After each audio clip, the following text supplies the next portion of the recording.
자,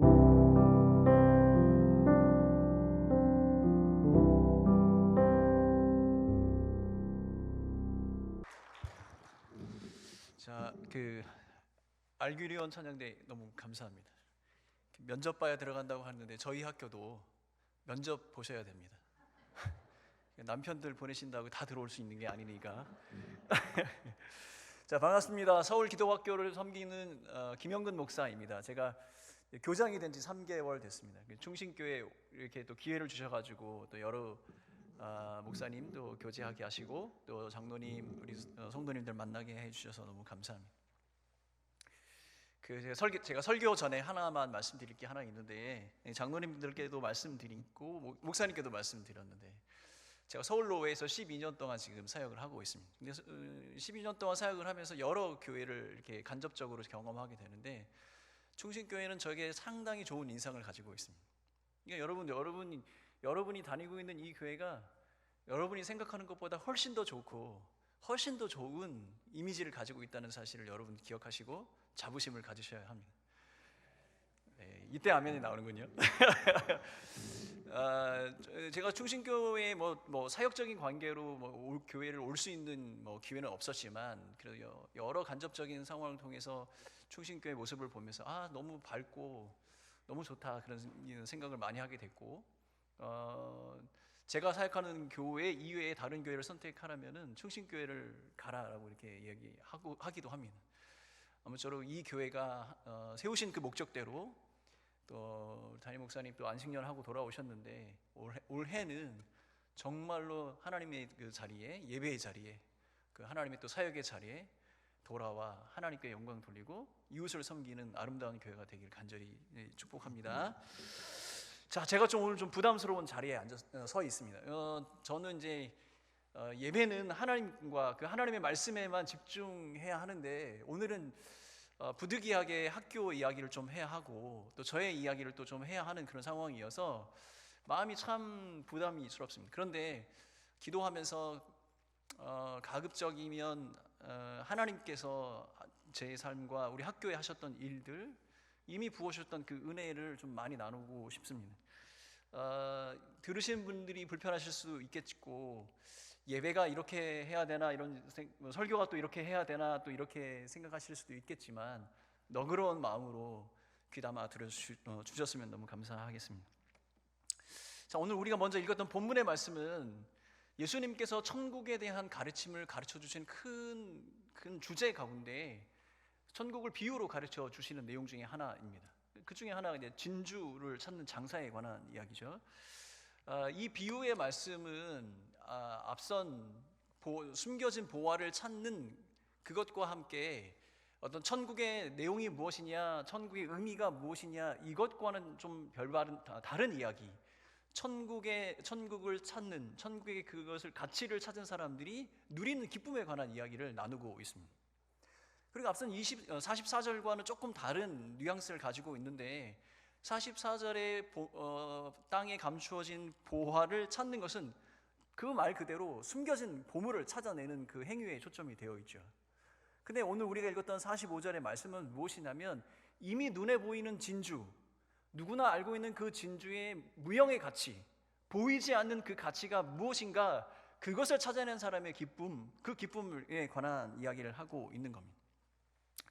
여러분, 천국은 결론적으로 말하면 이 본문은 이런 의미를 가지고 있습니다. 천국은 내가 소유할 수 있는 그 어떤 것보다 더 가치로운 것이고, 그것을 소유하기 위해서는 그것과 동일한, 어쩌면 더 큰 가치, 헌신과 수고를 해야만 그것이 가능하다, 이렇게 이야기를 하는 겁니다. 그래서 본문에서는 다 팔아야 된다, 이렇게 이야기합니다. 그 다 팔아야 그 천국의 가치, 그것을 알 수 있고 깨달을 수 있고 내 것으로 소유할 수 있다, 이렇게 이야기합니다. 여러분, 다 판다는 의미는 여러분 어떤 절대적인 양이나 크기를 이야기하는 것이 아닙니다. 왜냐하면 전부 다라는 이야기는 각 사람의 상황에 따라 다 다르기 때문이죠. 제가 가지고 있는 것과 여러분이 가지고 있는 것이 다르죠.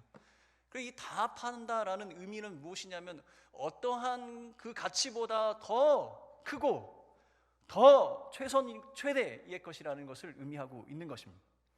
여러분, 우리가 예전에 교회를 다닐 때, 제가 어렸을 때 교회 다닐 때 교회에서 흔히 우리가 이야기하는 설교 시간이든 우리가 전도를 할 때 흔히 하는 이야기가 뭐냐면 예수를 믿으면 천국에 갑니다, 천당에 갑니다, 이런 이야기를 자주 했습니다. 그런데 요새는 그 예수를 믿고 천국과 천당에 가는 이야기보다는 예수를 믿고 우리 현세에서 지금 살고 있는, 지금 우리가 누릴 수 있는 것이 무엇입니다 라는 이야기를 더 많이 하고 있습니다.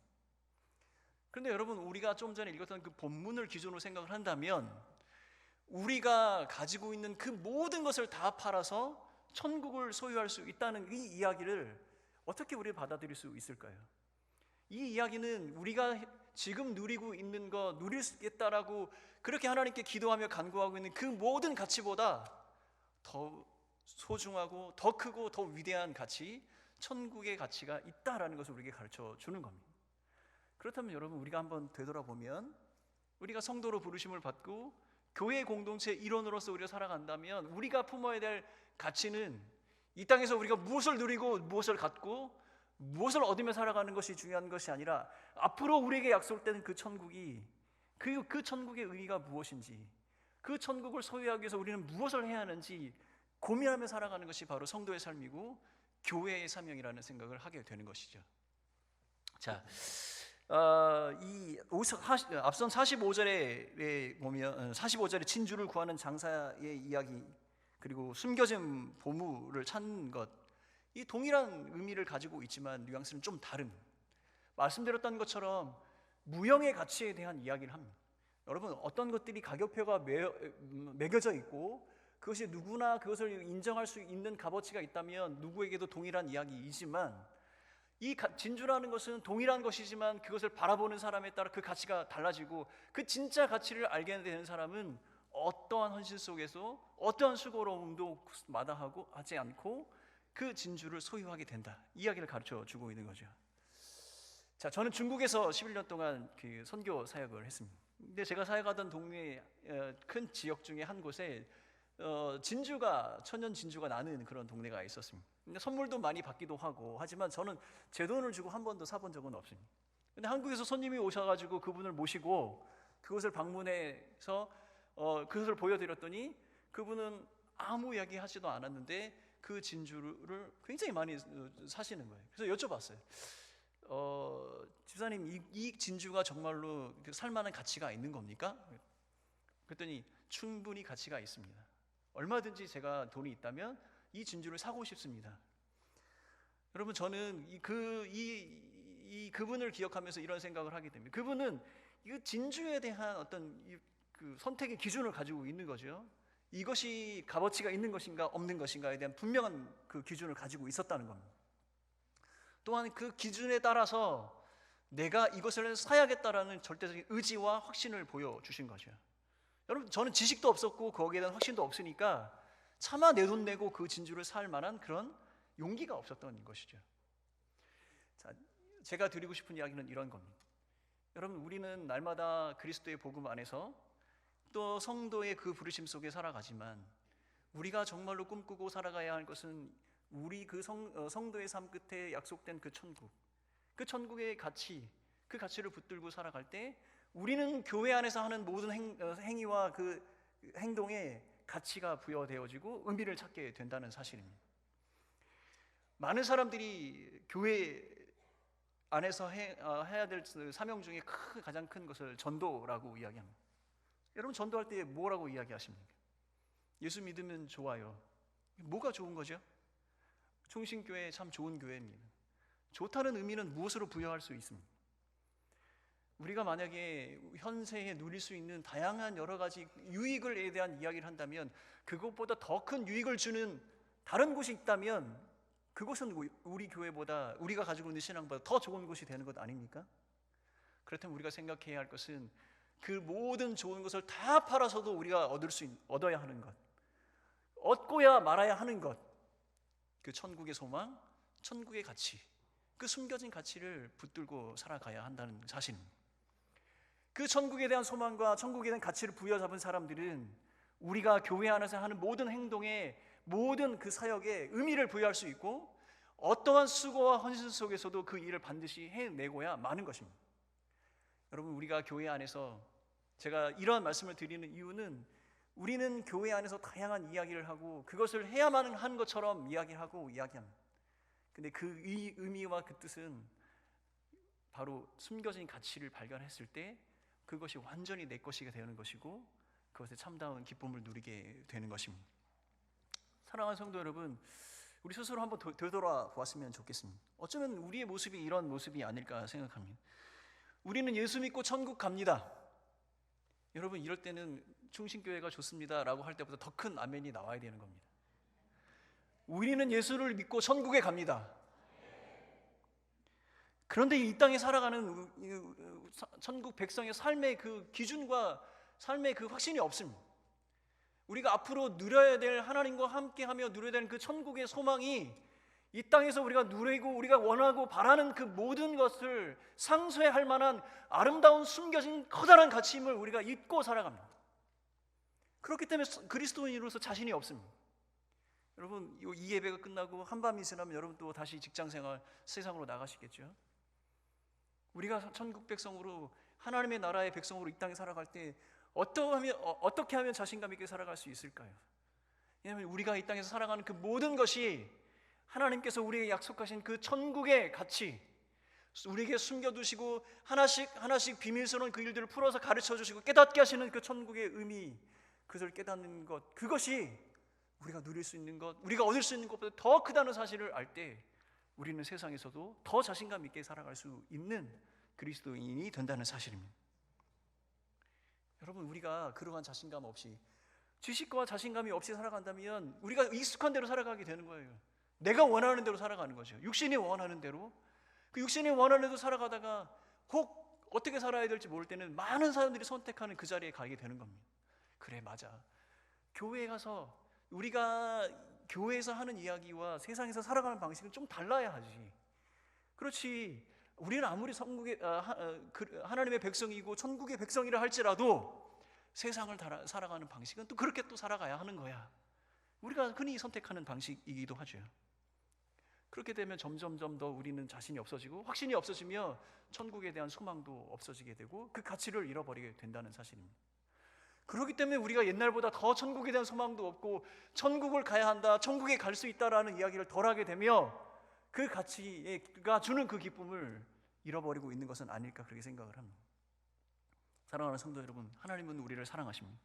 그가 우리를 사랑하셔서 이 땅에 우리가 오기도 전에 우리를 구원하시기 위해서 우리를 작정하신 그 계획대로 하나님께서 그 일들을 지금도 행하고 계십니다. 사랑하는 예수 그리스도께서는 그 하나님께서 작정하신 그 모든 계획에 순종하심으로 핏값을 주고 우리를 사셨습니다. 그리고 성령 하나님은 날마다 그것을 우리에게 확증해 주십니다.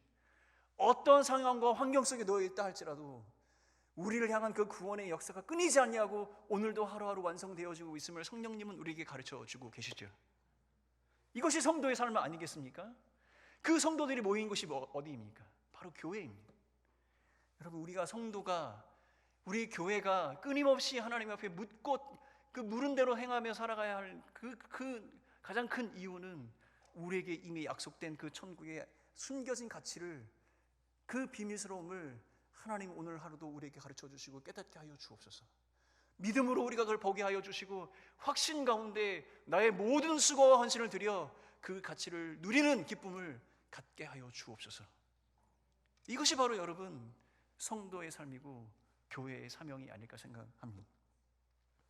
사랑하는 우리 충신교회 성도 여러분, 그리고 서울기독학교 학생 우리 선생님 교사 여러분, 우리를 성도로 부르신 그 하나님, 사명의 공동체 안에 우리를 부르신 하나님, 예수 그리스도의 핏값 주고 세운 이 교회가 그 천국의 비밀스러움, 하나님께서 우리에게 약속하신 그 아름다운 숨겨진 가치, 그 가치를 찾고 그것을 위해 헌신하고 수고하는 기쁨을 누리는 온 성도들과 온 교회와 온 학교가 되길 간절히 바라봅니다. 저의 이야기를 좀 하겠습니다. 저는 CCC 간사로 선교사로 15년을 사역을 했습니다. 이유는 아주 간단했습니다. 제가 고등학교 1학년 처음 예수를 믿고 제가 기도했던 기도의 제목은, 하나님, 내가 어떤 것도 할 수 있는 그런 시간에 하나님께 구별해서 내 시간을 드리도록 하겠습니다. 그게 15년이나 될지는 잘 몰랐습니다. 행복한 시간들이었습니다. 지금 이 자리에 이제 충신교회 다니시는데 이 자리에 저랑 같이 사역했던 우리 선교사님 후배 선교사님 같이 와 계십니다. 그런데 제가 그 사역을 하면서 항상 저한테는 풀지 못한 숙제가 하나 있었습니다.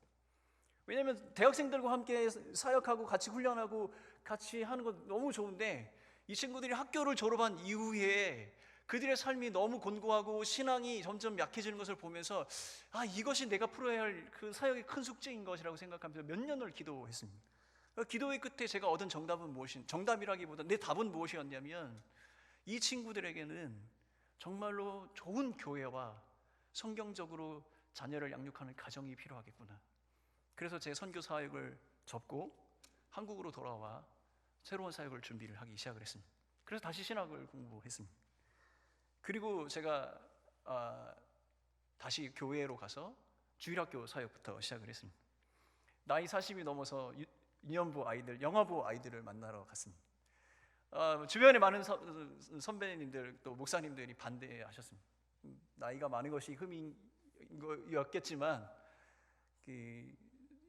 저의 경력을 가지고 조금 더 역동적인 어떤 청년들, 그런 사람들을 이렇게 사역을 하는 게 맞지 않겠냐.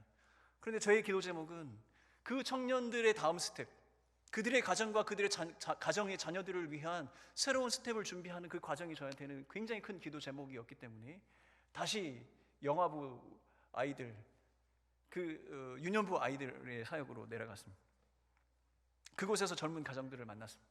그리고 그들의 가정들의 삶에 자녀를 기르는 것에 대해서 관심을 갖게 됐고 그들을 위해서 기도하게 되었습니다.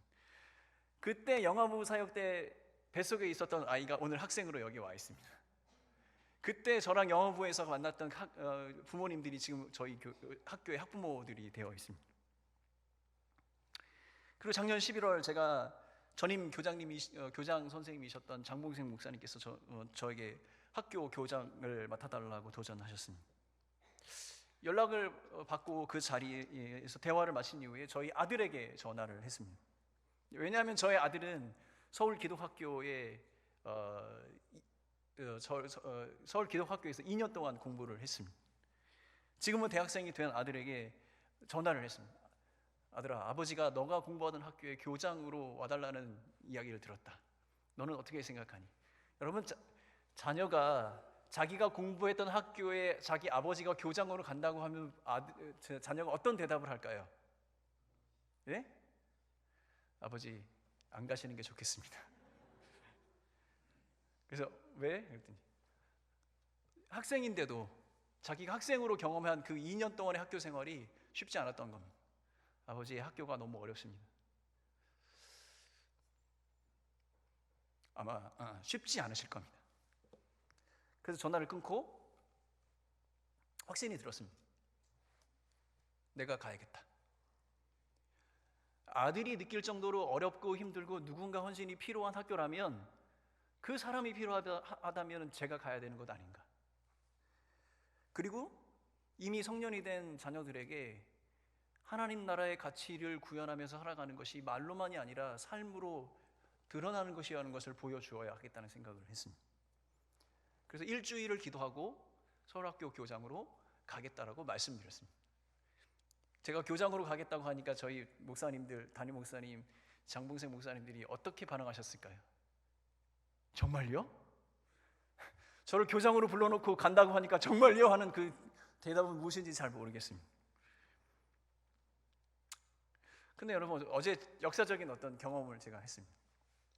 제가 교장으로 간 지 3개월 됐는데 처음으로 우리 학생들 전부, 부모님들 전부, 선생님들 전부를 모시고 1일 수련회를 했습니다.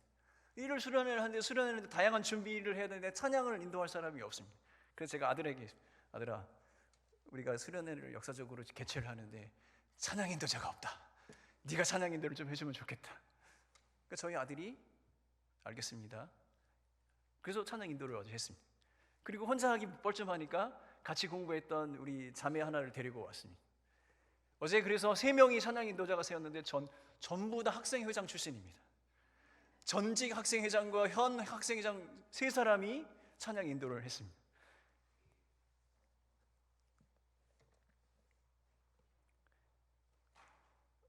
작은 학교, 졸업생도 몇 명 안 된 학교. 하지만 그 학교를 졸업한 학생 선배들이 와서 수련회 찬양 인도를 해주고 학생들이 함께 찬양하고 뒤에서 지켜보면서 작은 희망의 어떤 이런 이것이 하나님께서 앞으로 우리에게 보여주시는 새로운 숨겨진 가치, 내가 누릴 수 있는 기쁨, 그것이 아닐까 생각을 하게 되었습니다. 사랑하는 성도 여러분, 서울 기독학교는 기독교 대안학교입니다. 대안학교의 정체성이 무엇입니까?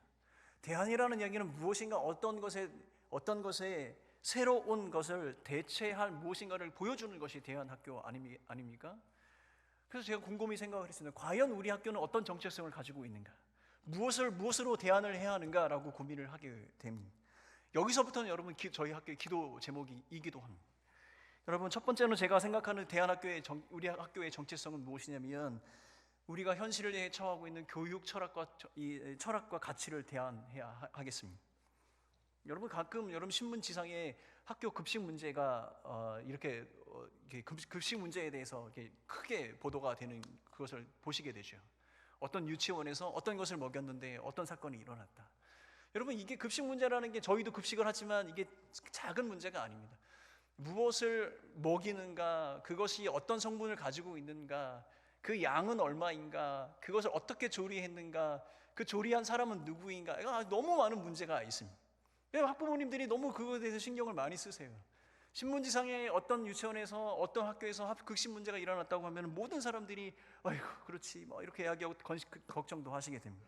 그래서 우리 자녀는 무엇을 먹는가 그 사진을 찍어서 보내드리기도 하고 매달마다 그 급식표를 보여드리면서 그 급식표대로 나가는지 확인도 하고 막 합니다.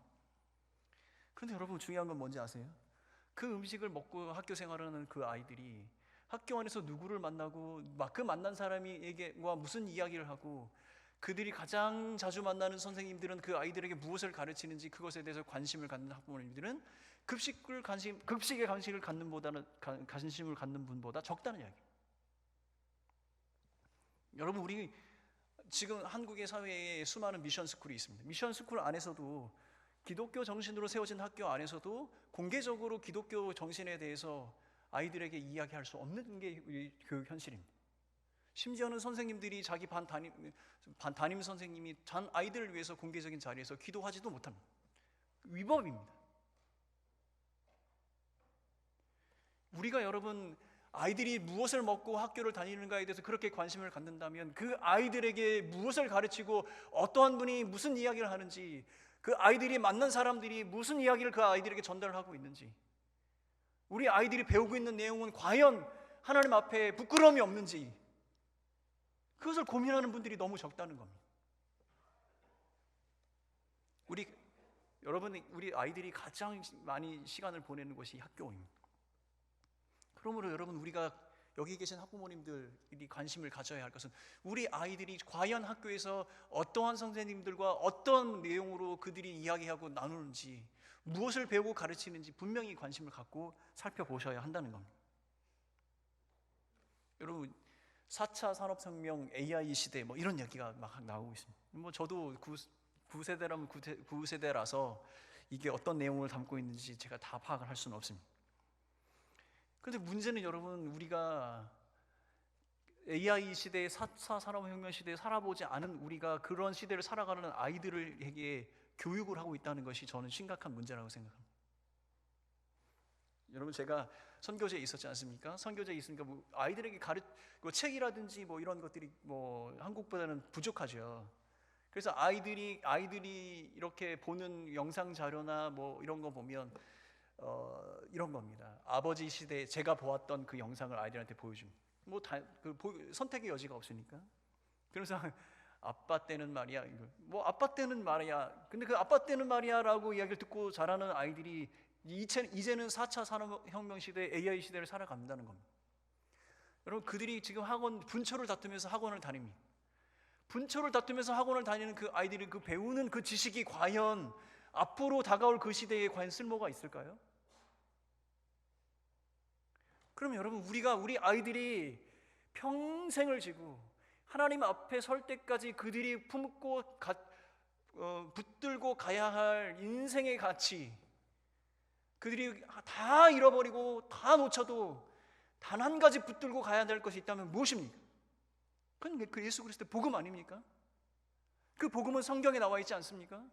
그러므로 우리는 우리 자녀들에게 하나님의 말씀과 하나님 앞에 나는 어떤 분이며 그 주권자인 하나님 앞에 어떤 태도로 살아가야 하는지 그것을 가르쳐 주어야 하죠. 여러분, 우리가 생각하고 있는 큰 담론 중에 하나가 이 교육 철학과 이 가치를 어떻게 변화시킬 것인가. 근데 여러분, 제가 감이 부족하지만 여러분에게 드리고 싶은 말은 결국은 우리 아이들을 구별해내는 수밖에 없습니다. 여러분, 그것이 가정에서 가능하다면, 교회 안에서 가능하다면 저는 그것이 문제 전혀 없다고 생각합니다. 교회나 가정 안에서 그것이 힘들고 어렵다면 학교에 모여서라도 그 일을 해야 한다는 것입니다. 그렇기 때문에 서울 기독학교는 앞으로 하나님께서 우리에게 주신 하나님의 말씀과 하나님께서 자녀들에게 기르도록 하는 그 철학과 가치를 우리 자녀들에게 심고 나누고 그것을 아름다운 믿음의 유산으로 남겨주기를 소원하며 앞으로 사역을 진행할 것입니다. 이것이 저희가 생각하는 첫 번째 대안입니다. 그러니까 두 번째 대안은 교육 내용에 대한 대안입니다. 여러분, 제가 교장이 되는데 12월 1일부로 제가 교장을 갔거든요. 12월 달에 뭐가 있습니까? 방학이 있습니다. 방학. 제가 부교육자로 누리지 못한, 이제 좀 여유로운 시간을 갖나 보다 했더니 웬걸요, 저희 학교는 방학이 더 바쁩니다. 뭐 선생님들 캠프도 해야 되죠. 아이들 새학기 준비를 해야 되고 커리큘럼을 짜고 과목을 구성을 하고 이렇게 너무 치열하게 생각을 하십니다. 그래서 왜 그럴까? 우리 학교만 이렇게 바쁜가? 선생님들이 약간 너무 워커홀릭인가? 일중독이신가? 그런 생각을 잠깐 했어요. 그런데 어느 순간 딱 깨달았습니다. 우리 학교 그럴 수밖에 없구나. 왜냐하면 우리 학교는 포기할 수 없는 두 가지 가치, 학생들을 향한 두 가지 가치를 동시에 붙들고 있기 때문입니다. 여러분, 우리 학교 서울 기독학교, 대안학교에 대한 오해를 갖고 계신 분들이 참 많이 있는 것 같습니다.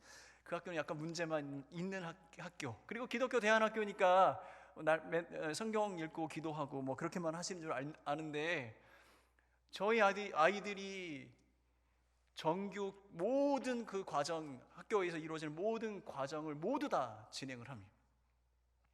국어, 영어, 수학, 과학, 사회, 미술, 음악, 심지어는 수영까지 합니다. 영어는 우리 김영 권사님께서 영어를 담당하고 계세요. 모르셨죠? 네, 격려를 많이 해주셔야 됩니다. 영어를 하시는데 영어 한 과목만 하는 것이 아닙니다. 영어와 영어 성경, 그리고 영어 회화. 이번 학기에는 저희가 이제 원어민 선생님 두 분을 강사로 모셨습니다. 그래서 영어 회화는 그분들에게 하는데 김영 선생님 계속 관리를 하고 계십니다. 여러분, 아이들이 하는 학습량이 적지 않습니다. 그 와중에 제가 10시간을 맡아서 큐티, 기도회, 예배, 성경 통독, 일주일에 10시간을 저와 함께 성경에 관해서 이야기를 합니다. 이 두 가지 핵심적인 가치를 우리는 절대 놓칠 수가 없기 때문에 치열하게 시간표 안에 그걸 녹여내야 합니다. 여러분, 방학 동안에 제가 매일같이 시간표 회의를 하는데 한 10번을 넘게 수정했습니다. 최종적으로는 저희가 개학식 전전날 마지막 시간표를 확정을 했습니다. 왜냐하면 저희가 하나도 놓침이 없어야 합니다. 여러분, 기독교 대안학교라고 해서 앉아서 기도만 하고 성경만 읽는 것이 아니라 이 세상을 나갈 준비를 해야 합니다. 탁월한 실력이 있어야 합니다. 실력도 없이 기도만 하고 있고 나는 기독교 대안학교 하나님께서 하실 거야 라고 하는 것은 하나님께서 우리에게 맡겨주신 통치, 명령, 하나님께서 이 땅을 우리 하나님의 백성으로 살아가게 하는 그 세상을 향한 안목, 지식, 이것이 없이 어찌 천국 백성의 확신을 갖겠습니까? 이 교육 내용의 혁신이 필요합니다. 대안이 필요합니다. 저희가 굉장히 바쁘고 어려운 시간들을 계속 매일같이 보내고 있으면서 저희가 기도하고 있기는 우리 아이들이 지성과 영성을 겸비한 탁월한 인재가 되기를 간절히 기도하고 있습니다. 어제 우리 강사님을 모시고 수련할 때 그분이 이야기했습니다. 그리스도인으로서 우리가 살아가는 것은 잘 사는 겁니다.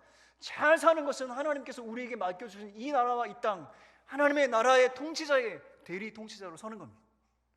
우리 사랑하는 자녀들이 그러한 하나님 나라의 비전을 품고 여러분, 우리 원하고 바라고 기도합니다. 이게 저희가 이번에 특별히 여러분을 위해서, 이 교회 예배를 위해서 일주일 동안 연습했다는 거 아닙니까? 하나님의 꿈이 나의 비전이 되고, 예수님의 성품이 우리의 인격이 되고,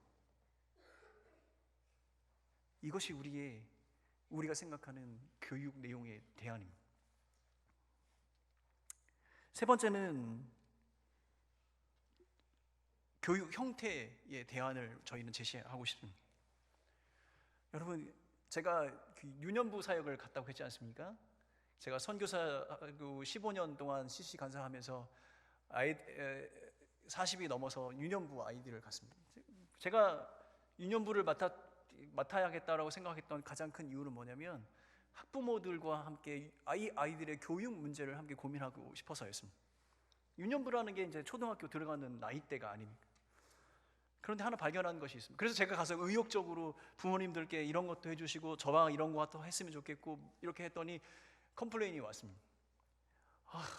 새로 오신 우리 교육자가 너무 우리 학부모를 시달리게 해요. 그냥 가만히 그냥 교회만 다닐 수 있게 해주세요. 이렇게 이야기하시더라고요. 그래서 선택한 게 영업으로 가자. 아이들 안고 오시는 분들은 어떻게 할 수가 없잖아요. 도망가지도 못하시고 영업으로 가자. 그래서 목사님, 저 영업으로 가야겠습니다. 부모님들이 생각을 하시는 거예요. 이제 아이들을 학교를 보내고 나면 나이가 좀 자유롭고 내가 좀 여유로워져서 직장도 다시 갈 수 있다고 생각하는 거죠. 그 순간부터 교육의 주체가 가정과 내가 아니라 학교가 되는 겁니다. 근데 학교에서 무엇을 가르치는지 잘 모릅니다. 숙제만 잘하면 됩니다. 학원 가서 시험 성적표만 잘 가지고 오면 부모님들은 만사 오케이입니다. 여러분, 우리 서울 기독학교가 우리 앞에서 영상을 보셨다시피 노회가 세운 학교입니다. 서울 노회가 세운 학교입니다. 이런 학교가 전국에 딱 한 개입니다. 어디죠? 서울 기독학교입니다. 대한예수교 장로회 합동 측에서 서울 노회 지정한 모범 1호 학교가 또한 서울 기독학교입니다. 노회가 고민하면서 미래의 다음 세대를 위해서 우리가 학교를 하나 세워야겠다. 그리고 교회들이 후원을 하고 학부모들이 기도하면서 선생님들이 이 자녀를 양육해야 한다. 여러분, 제가 얼마 전에 대한교육협의회라는 곳에 가서 회의를 참석을 했습니다. 수많은 대안학교가 있습니다. 저희뿐만 아니라 다양한 목적과 취지를 가지고 대안학교를 진행을 하고 계십니다. 근데 그분들이 동일한 고민을 합니다. 이러한 학생들의 숫자의 문제, 재정의 문제, 다양한 문제를 고민을 합니다. 근데 그 짧은 순간에 제가 엄청난 하나님께서 주신 은혜를 경험했습니다. 우리 노회에 계신 우리 선배 목사님들, 우리 장로님들이 우리도 힘들고 어렵지만 미래의 다음 세대를 위해서 우리가 준비하고 학교를 세워보자라고 했던 그 취지가, 그분들의 이야기를 들으면서 이것이 얼마나 거룩하고 얼마나 하나님께서 주신 그 마음이 합한 것인지 내가 느끼면서 그 짧은 순간 큰 은혜를 누렸습니다. 노회가 교회를 세웠습니다. 노회가 학교를 세웠습니다. 그리고 교회가 이 학교를 후원합니다. 학부모들은 우리 자녀들을 보내면서 함께 기도합니다. 그리고 선생님들은 이 자녀들을 위해서 매일같이 기도하며 아이들과 만나고 도전하고 가르치고 합니다. 어제 수련회 끝나온 이후에 학부모님들과 만남이 있었습니다. 그래서 제가 학부모님들에게 이야기를 했습니다. 사랑하는 부모님들, 여러분들이 이제 조금 더 한 발 더 들어와서 교육 주체가 되어 주셔야 됩니다. 학교가 할 수 있는 최선의 것을 하겠습니다. 노예나 교회가 도울 수 있는 것을 최선으로 돕겠습니다. 그러나 가장 중요한 것은 믿음으로 살아내는 부모님의 모습으로 우리 아이들에게 교훈하시고 가르쳐주는 교육 주체가 되어 주십시오. 그래서 우리가 생각하는 교육의 형태는 교회와 가정과 학교가 하나 되는 것입니다. 여러분, 우리 충신교회 3040 잘하고 계시잖아요. 제가 제일 부러워하는 점이 바로 그런 겁니다. 제가 좀 외부에 떨어져 있지만 그런 상황들을 제가 계속 모니터링하고 찾아보고 있습니다. 충신교회에서는 이 3040 사역을 되게 잘 하고 계시지 않습니까? 여러분, 3040의 문제와 어려움이 무엇입니까? 자녀 양육이죠. 그것이 교회의 문제이기도 합니다. 어려움이기도 합니다. 여러분, 그게 교회와 가정의 문제가 아니라는 것이 여러분 잘 아시죠? 이 나라와 국가의 문제입니다. 우리의 자녀들을 어떻게 길러낼 것인가, 어떻게 가정들을 이루어갈 것인가. 이게 여러분 한 개인의 한 가정의 문제도 아니고 교회의 문제도 아니고 온 사회 국가의 문제, 우리 모두가 경험하게 되고 맞닥뜨리는 직면한 문제라는 사실입니다. 거기에 여러분 우리가 서 있는 겁니다. 이 학교가 거기에 서 있고 이 교회가 거기에 서 있고 우리 노예가 거기에 서 있는 겁니다. 그래서 여러분 새로운 대안, 세 번째 대안은 새로운 교육의 형태입니다. 이제 더 이상 학교에 아이들을 맡기고 부모는 내 자유를 누리고 내 경제적인 여유를 위해서 애쓰고 힘쓰는 것이 아니라 함께 기도하면서 우리가 가지고 있었던 이 천국의 가치로운 비밀을, 천국의 이 가치로움을, 이 은혜를 우리 사랑하는 자녀들에게 유산으로 물려주고, 그것이 대대손손 우리가 노래하고 꿈꾸는 하나님이 다시, 예수 그리스도가 다시 오시는 그날까지 천국을 소망하는 이 나라와 이 민족의 백성이 되도록 그렇게 되는 것, 이것이 바로 새로운 교육의 형태의 대안이 아닐까 생각합니다. 그래서 여러분 어렵지만, 제가 오늘 예배 들어오기 전에도 장로님들과 대화를 나누는데 장로님들도 동일한 이야기입니다. 취지는 좋은데 어렵습니다. 그렇죠. 어렵고 힘듭니다. 어렵고 힘드니까 우리가 해야 되는 건 아니겠습니까? 어렵고 힘들고 미루고 미룬다면 누가 이 문제를 해결하고 우리의 다음 세대, 다른 미래의 세대, 우리 자녀들이 짊어져야 할 그 큰 짐들을 누가 책임을 져야 합니까? 우리가 책임을 져야 합니다. 사랑하는 충신교회 성도 여러분, 하나님께서 우리에게 주신 가치, 그리고 그것을 가르치는 내용, 그리고 그걸 가르치는 사람들, 이 모든 것에 대안적 교육 주체가 함께 되어 주셔야 하겠습니다. 하나님께서 기뻐하시는 일들을 통해 우리가 감당해야 하는 것 중에 하나가 미래 세대를 세워내는 겁니다. 충신교회, 제가 오늘 너무 감동스러운 것은 우리 예담 찬양팀, 이 친구들이 매주 이렇게 서는지는 잘 모르겠습니다.